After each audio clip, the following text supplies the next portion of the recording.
Angélica de la Peña, si puedes, por favor. Muchas gracias, maestro. Bueno, en primer lugar, nos da mucho gusto en el Senado de la República y en el Congreso de la Unión tenerle acá, relator. Me parece que justo llega en el momento en que el Congreso de la Unión, junto con distintos ámbitos gubernamentales y también algunas organizaciones de la sociedad civil que tienen que ver con esta materia,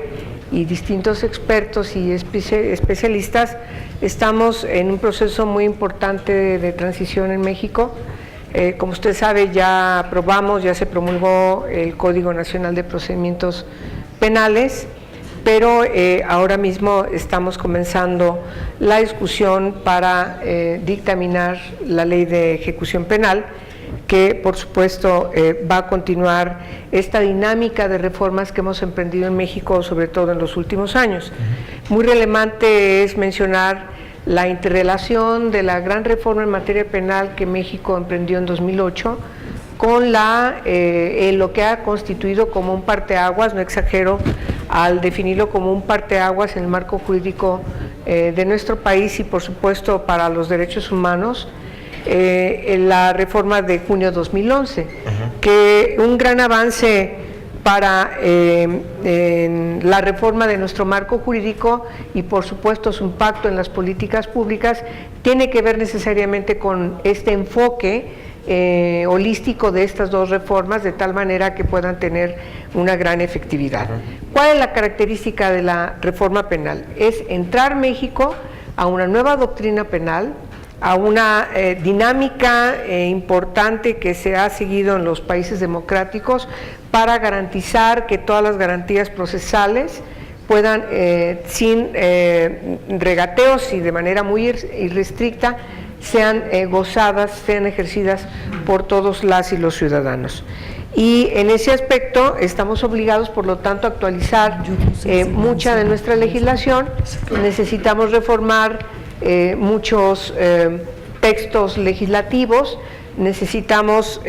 sin lugar a dudas actualizarnos para que en función de estos preceptos que ya están contenidos en nuestra Constitución se vean reflejados en nuestra legislación. Y una materia de gran preocupación para nosotros en el Congreso de la Unión es precisamente cómo se encuentran las prisiones en nuestro país, cómo vamos a garantizar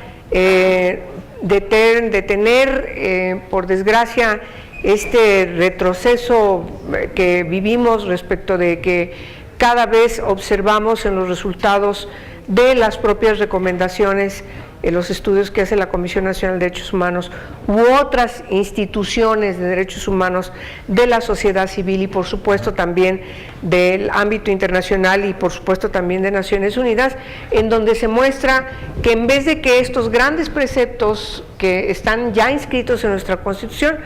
todavía no solamente no se ven reflejados en las cárceles, sino que enfrentamos cada vez más problemas que pueden convertirse en un foco de una especie de olla de presión y que van a resultar incontrolables para el Estado mexicano. Por lo tanto, aun cuando México, en función del informe que nos da el relator de Derechos Humanos en la revisión de los centros de privación de libertad de la Comisión Interamericana de Derechos Humanos, respecto de que México no participó, no formó parte, creo, de estos 3 estados de América Latina o las Américas, aún así me parece que es muy importante que ustedes en el informe reflejen cómo se encuentra nuestro país a grandes rasgos y en función de las propias estadísticas que pudieron seguramente encontrar y que constituyen un reto puntualizarlas de tal forma que podamos tener una magnitud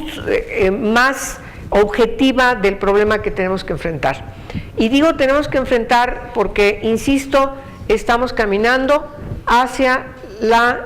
identificación de los problemas y, por supuesto, las soluciones desde el ámbito legislativo. Si no, no tiene ningún caso.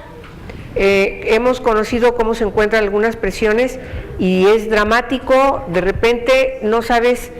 quiénes son, salvo por el color del uniforme que tienen. Caqui, procesados y sentenciados de color azul. Pero de repente nos llama la atención la gran cantidad de uniformes caqui que nos encontramos en las cárceles. Es verdaderamente dramático. Pero más dramático es, y lo pongo en esta tesitura lingüística, porque no quiero usar otros epítetos, otros calificativos, pero me parece que cuando conoces cuáles son los asuntos por los que se encuentran esas personas privadas de su libertad, la verdad es de llamar la atención que hay una parte muy significativa de bagatelas jurídicas. Es absurdo que por bagatelas jurídicas haya personas que tengan que pugnar, tengan que sopesar sobre sus vidas, privaciones de libertad de más de 6 años. Es algo verdaderamente patético. No hay de ninguna manera congruencia con la reinserción social que está inscrita en nuestra reforma de 2008, que es verdad, todavía no entra en vigor, pero tenemos que entender que cuando los transitorios de la Constitución nos mandatan a configurar un nuevo sistema penal, no nos está diciendo que tenemos que estar sin caminar hacia procesar para que efectivamente cuando entre en vigor las instituciones ya estén ad hoc, ya estén prácticamente entrando totalmente a la atención de todos estos preceptos constitucionales. Por lo tanto, es realmente muy preocupante que México coincida con los otros países respecto de todos estos problemas, pero también quiero decir una cosa, no debe ser para nosotros en México de ninguna manera una justificación que pueda haber quizás algún otro estado americano que esté peor que nosotros. No puede ser. No puede ser un ejemplo de cómo se encuentra Estados Unidos y mucho menos cómo se encuentra Brasil, sino que otros países en donde la situación es todavía mucho más dramática respecto de lo que nosotros tenemos que hacer. Sobre todo cuando ya tenemos preceptos constitucionales, es decir, tenemos un nuevo marco jurídico fundamental que nos obliga a que haya un enfoque desde los derechos humanos de tal manera que efectivamente la reinserción social se pueda dar. Si no, no se puede dar. Es una cosa con la otra. Y eso tenemos que tenerlo claramente definido para que en el marco de las reformas que estamos trabajando, efectivamente sea el marco fundamental para que las políticas públicas se pongan a trabajar. Tanto en el ámbito federal, en el ámbito local. No es que no tengamos esa preocupación, la tenemos. Ahora, yo veo muy acertado que en esta gran encomienda que tenemos en el Congreso de la Unión, ahorita vamos a escuchar la voz de la presidenta de la Comisión de Derechos Humanos en la Cámara de Diputados, pero me parece que en este cometido coincidimos muchas instituciones. Yo veo un futuro de resultados bastante, aun cuando pueda haber ira y afloje respecto a conceptos,